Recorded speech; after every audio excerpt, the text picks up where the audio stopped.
à tous et à toutes, aujourd'hui on est parti pour un Fast Five. Donc pour ceux qui ne savent pas ce que c'est qu'un Fast Five, j'ai repris le concept de Depiello qui était de prendre 5 moments d'un Grand Prix, parce que lui il est spécialisé en Formule 1.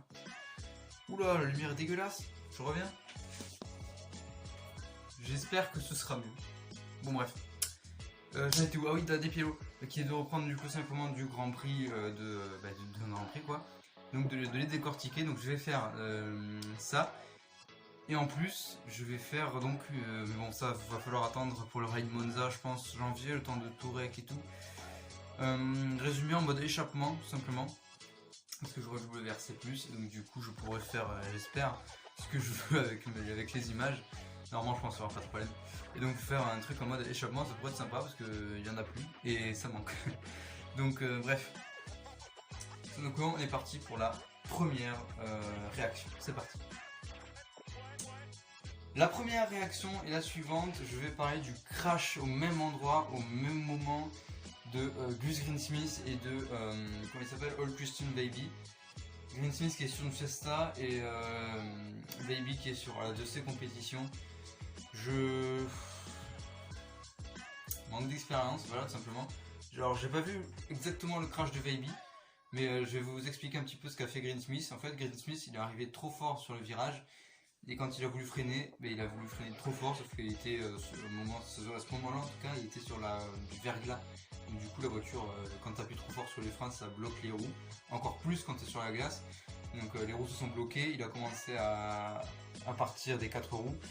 Heureusement il y avait il y avait un rail de sécurité qui était là, au cas où. Et en fait il s'est appuyé sur le rail de sécurité, sauf qu'avec la vitesse, il était vers 100 km/h, comme ça.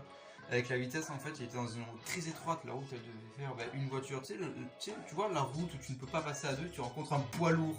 Tu la vois, cette voie route, cette voie route, voilà, on mélange pas poids lourd et route. C'est ça là, tu vois, c'est vraiment ça là. Et du coup, il s'est collé contre le rail. Le rail, lui, a dit tu dégages. Du coup, la voiture, elle a volé contre la falaise, parce que sinon, ce serait pas drôle. Il y avait une falaise.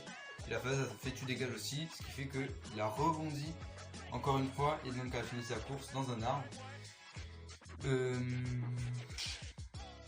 Ouais, manque d'expérience encore sur ce terrain-là. C'était mieux Monte Carlo l'année dernière, enfin cette année du coup. Ouais, il est pas ouf, hein, John Smith sur les rallyes verglacés, il a encore une expérience à prendre. Et donc pour Baby, je pense qu'il a fait la même chose, sauf que lui, il n'est pas passé au-dessus de la barrière. Il est resté au milieu de la route en fait, exactement comme ça. Ça c'est la route et on va dire que ça c'est la falaise quoi. Il est resté vraiment en plein milieu. Donc du coup, ce qui nous a fait chier avec des potes, qu'on était sur Discord, on était en train de commenter en fait le rallye. Et on se disait putain mais Greensmith on s'en bat les couilles quoi, on montre l'accident de Baby mais pas de Greensmith. En fait Greensmith, on savait pas à ce moment là qu'il s'était crash au même endroit que Baby. En plus moi j'étais en train de prendre ma douche, j'adore des choses. Et putain on se dit mais Baby, putain il est où Greensmith? Là t'as un pote qui fait... C'est qui le copain de Greensmith? C'est Patterson je crois. Mais ils se sont crash au même endroit, mais c'est incroyable. Et après ouais du coup on a bien rigolé, mais c'est sûr que c'est surprenant de voir crash au même endroit. Ça s'est passé cette année en Russie je crois. Il y avait 4 ou 5 voitures qui se sont crash au même endroit, c'était ouf. Ok, deuxième réaction, j'ai l'impression d'être passe-partout. Donc deuxième réaction, ce sera tout simplement le crash, encore une fois malheureusement, de Elfyn Evans et de Daniel Barritz, je crois. C'est dommage, mais en même temps c'était sûr. C'était sûr, parce que même moi avant le rallye, c'était pas méchant, hein, mais avant le rallye, je savais qu'il allait pas finir le rallye, qu'il allait finir, soit il allait nous faire un beau crash. Au début j'avais parlé dans la Power Stage, parce qu'on sait que pour que Evans soit champion, il fallait qu'il gagne quelques points dans la Power Stage, si OG était premier au général. Et au final, bon, j'ai gagné. Mais bon, il s'est sorti à un endroit, en fait, il est sorti d'un gauche, je crois, il était complètement hors trage, parce que sur la neige, tu as une trace, il faut la suivre. Si tu suis pas la trace, tu vas dehors de suite. Donc du coup, il est arrivé, je pense qu'il est sorti trop fort du gauche. Du coup, ça fait qu'il était pas en trage du tout pour le droite. Et du coup, bah, déjà, il est sorti parce que, un, il était pas en trage, et deux, il s'est fait surprendre par le grip. Il pensait qu'il y avait plus de grip à cet endroit-là. Et donc, du coup, il est sorti, selon lui, c'est surtout ça. Bon, il y a évidemment de la pression hein, quand tu joues un titre mondial, pardon. C'est quand même énorme la pression que tu dois avoir sur les épaules. Mais ouais, voilà, donc tous ceux qui vont dire ouais, Evan c'est une merde, ouais, il mérite pas sa place en WRC, et j'en passe, je leur dis allez vous faire foutre. Tout simplement parce que déjà, vous oubliez peut-être qu'il n'y a pas que Evans qui s'est mis dehors pour un titre mondial. Il y a Marcus Gronholm qui s'y est mis double champion du monde en bataille avec Sébastien Loeb alors qu'il était déjà double champion du monde, donc il avait déjà de l'expérience. En plus, il avait une nouvelle voiture cette année. Il n'a pas eu l'expérience encore de s'adapter comme il faut à la voiture parce qu'il y a eu 7 rallyes. Le message, ta gueule.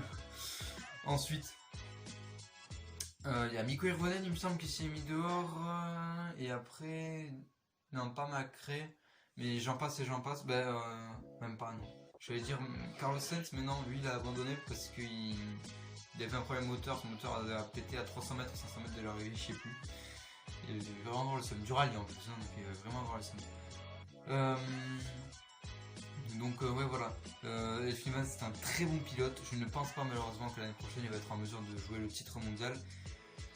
Parce que cette année on a eu une année très courte, on n'a pas eu tous les types de rallye, et cette année là en plus il va y avoir 4 rallyes asphalte. Donc dites-moi d'ailleurs dans les commentaires si vous voulez que je fasse une vidéo sur le calendrier. Donc cette année là en plus il va y avoir 4 rallyes asphalte, dans le Monte Carlo où il est quand même fort.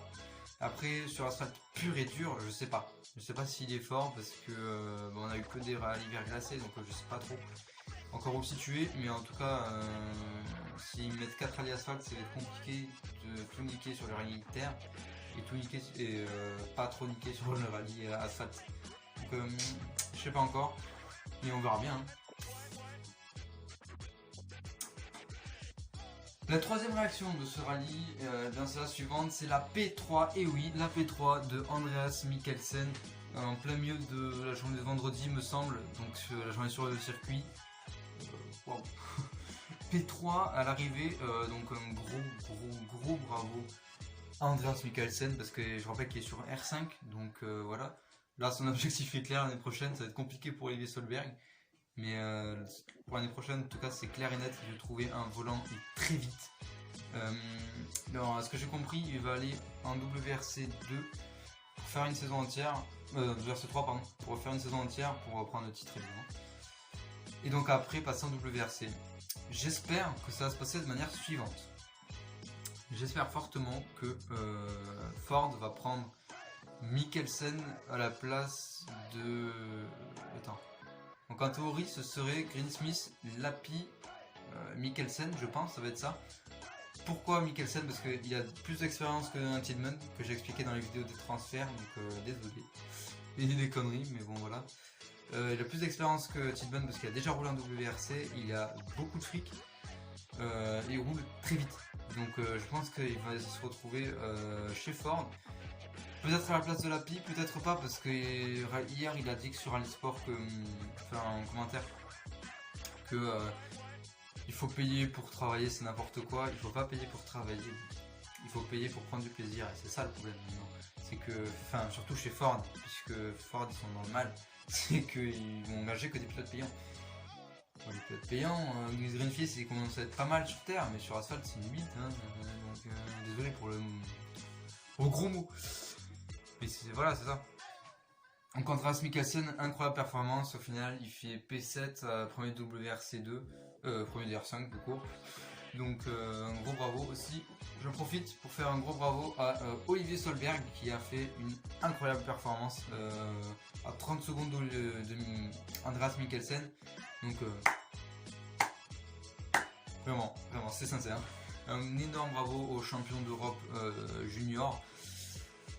Certains diront que y a le papa, oui mais il y a le papa, machin, mes couilles. Oui mais peut-être qu'il y a le papa mais le talent c'est pas le papa. Enfin, il a contribué mais genre si à un moment tu peux avoir 100 milliards d'euros, faire des essais avec Loeb et tout, si t'as pas le talent, tu l'as dans l'os. Donc à un moment il faut savoir reconnaître le talent, hein, parce que c'est pas Solberg, hein, c'est pas Peter Solberg qui est au volant de l'Apollo, hein, de la Skoda. c'est Olivier, c'est son fils. Donc un grand avenir, je pense, pour ce pilote-là. Puis même s'il n'y parvient pas, je pense qu'il va essayer d'aller devenir un pilote payant. Et je pense qu'il va soulever tout le monde. Peut-être pas la manière Rovan Perra, mais encore je sais pas, parce que Rovan Perra il est pas ouf sur asphalte. Donc parce que là il a fini des derniers WRC, donc bon c'est survivant entre guillemets. Mais bon voilà. La P4, putain j'en repasse d'être passe-partout. 4. Bref, la réaction numéro 4, c'est la suivante, c'est Takamoto Katsuta, et oui, qui s'est réveillé en prenant le scratch, même son premier scratch en WRC, dans la dernière spéciale, donc la Power Stage, le Wolf Power Stage. Et puis il y a 2 secondes je crois, donc réellement il s'est bien réveillé. Malheureusement dans la première spéciale il a crash en première portion d'herbe, autant te dire que je me suis foutu de sa gueule. Hein. Non mais je suis désolé, il fait rien à foutre là quoi. Hein. Le mec il crash la première spéciale, il fait pas des résultats de ouf, donc vraiment tu te dis qu'est-ce qu'il fout là quoi, le mec, il n'y a rien à foutre là. Mais en fait c'est Toyota qui veut absolument un pilote japonais dans son équipe japonaise, enfin une voiture japonaise, donc ils veulent automatiquement un pilote japonais dans l'équipe. Donc il va rester, hein, même s'il fait que cracher, je pense qu'il va rester pour le moment. Mais après quand même dans le rallye c'est globalement bien réveillé, surtout dans les spéciales de circuit, il était vraiment à moins d'une seconde à chaque fois du scratch. J'ai plus le nom des spéciales en tête, mais vraiment c'est un gros bravo à lui. C'est bien réveillé, on va voir la saison prochaine ce qu'il est capable de faire, parce que là il a même pas marqué 13 points, donc c'est chaud quoi. Mais bon, je voulais souligner ça. Il n'y a pas que des mauvaises choses dans Katsuta, il y a aussi de très bonnes choses. Il est capable de faire beaucoup de preuves, il faut juste qu'ils sachent tenir la pression, parce que là ça craint quoi.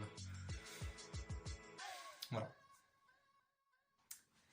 La dernière réaction, donc la 5e réaction, est la suivante. Le titre évidemment de Sébastien Ogier et Julien Ingrassia, donc un gros bravo à eux également.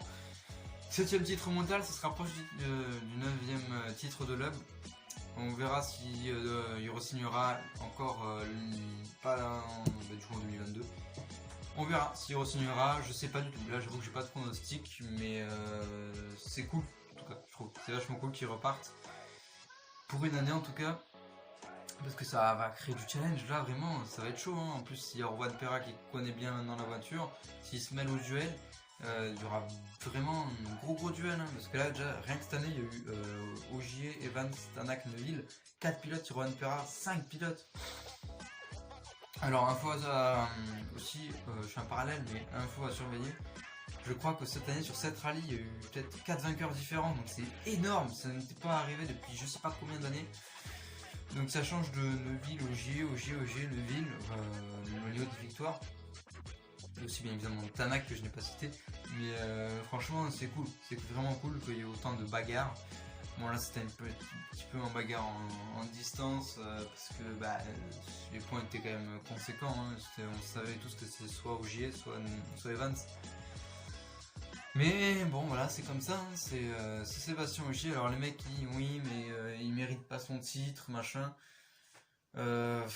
C'est très honnête avec vous. Sébastien Ogier c'est pas mon pilote préféré.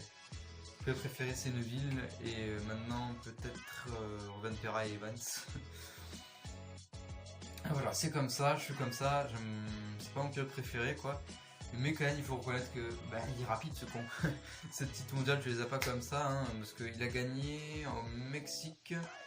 Attends j'essaie de me rappeler, il a gagné au Mexique, au Monza, je sais qu'il a gagné 3 fois cette année.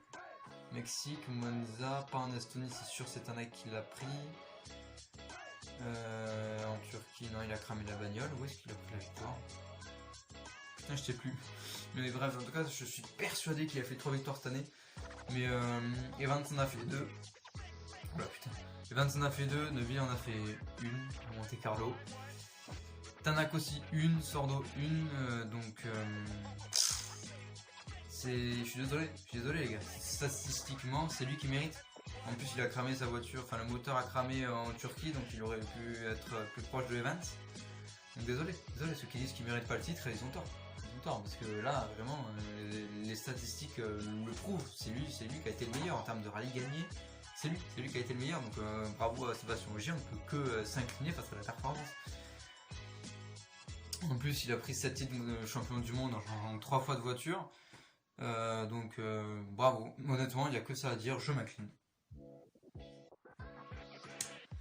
On va finir cette vidéo par un petit bonus. Le bonus, ça concerne SAP Calapi. J'essaie de sauver la place de Lapi en WRC. Ouais, avec 10 vues, je vais y arriver, t'inquiète. Donc,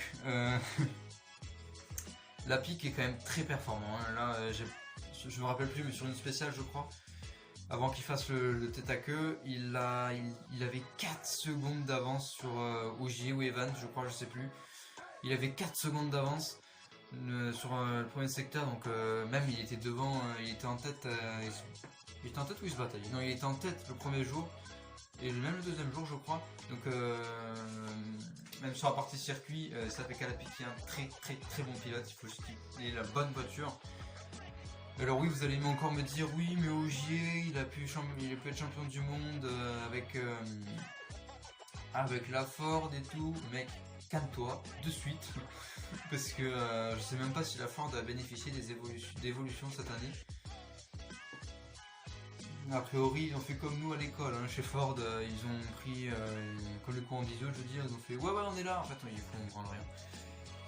Mais ils ont pas d'argent, Ford, ils ont clairement pas d'argent, ça va être compliqué pour la suite. Voilà, mais en tout cas, SAP Calapi qui pourrait leur apporter clairement, peut-être pas un titre, parce que la voiture est vraiment pas performante, il faut dire ce qui est. Hein. S'il te plaît, ils ont moins de points que Ogier en a pris cette année. Ogier, un seul pilote, Ford, 3 pilotes, donc à un moment, il faut dire ce qui est, quoi. La voiture est merdique, voilà, tout le monde le sait. C'est pas une surprise. D'ailleurs aussi, ça me fait penser, mais je crois que j'ai un pote qui m'a dit Skoda risque de revenir en WRC. Ce serait très intéressant pour Skoda. J'ai hâte, honnêtement j'ai hâte, parce que si Ford sont, ça va être chiant. Hein. C'est pas moi. Donc voilà, je vais juste faire une petite parenthèse, un petit bonus sur SAP Calapi. Ne chiez pas sur lui, c'est pas vrai, c'est un bon pilote. Bon, il a fait qu'une seule erreur en plus, je crois, dans le rallye. Il a juste fait le tête à queue. Donc à un moment, c'est que ce mec, il est bon, quoi. Je comprends pas pourquoi il... Peut-être qu'il va se retrouver sur la 3ème voiture de Hyundai, malheureusement, pour un an. Mais bon, voilà. Je reviens du coup, j'ai fini cette parenthèse. Juste sur la vidéo des transferts, je n'avais pas l'information suivante que Sunyoung allait prendre sa retraite. À l'issue de cette année, je ne pensais vraiment pas que Sunyoung allait prendre sa retraite. Donc ça a chié absolument toute ma vidéo, parce que là du coup il y a Mikkelsen qui est en attaque, Mikkelsen qui a plus de fric, enfin j'ai déjà dit avant, hein, mais Mikkelsen qui peut taper gros chez Ford, et j'espère qu'il va aller chez Ford. Désolé pour Pontus Tillman, hein, mais j'espère qu'il va aller chez Ford, parce que comme ça permettra de assurer la place à Lapi, de 1, de 2, vu qu'il sera en WRC, le titre WRC 3 sera peut-être pour Olivier Solberg, je croise les doigts. J'aime beaucoup ce pilote, Olivier Solberg, mais il y a quelque chose de bon, ce pilote. Donc voilà. Donc si vous voulez avoir plus d'exclus, entre guillemets, hein, je vous donne rendez-vous sur mon Instagram, WRC-actu-YT, ce sera en description. Ma prochaine vidéo est sur l'image, je sais plus, peut-être sur ma gueule. Peut-être sur la plaque du Rail du Val de Vie. Je sais pas. En tout cas, je vous souhaite une... J'ai mon Twitch aussi. J'ai aussi mon Twitch, j'avais oublié. C'est rallye-actu-YT. Donc je fais énormément de dirt, on casse énormément de voitures. Donc voilà. Je vous donne rendez-vous sur la prochaine vidéo. Et puis c'est tout pour moi. Ciao.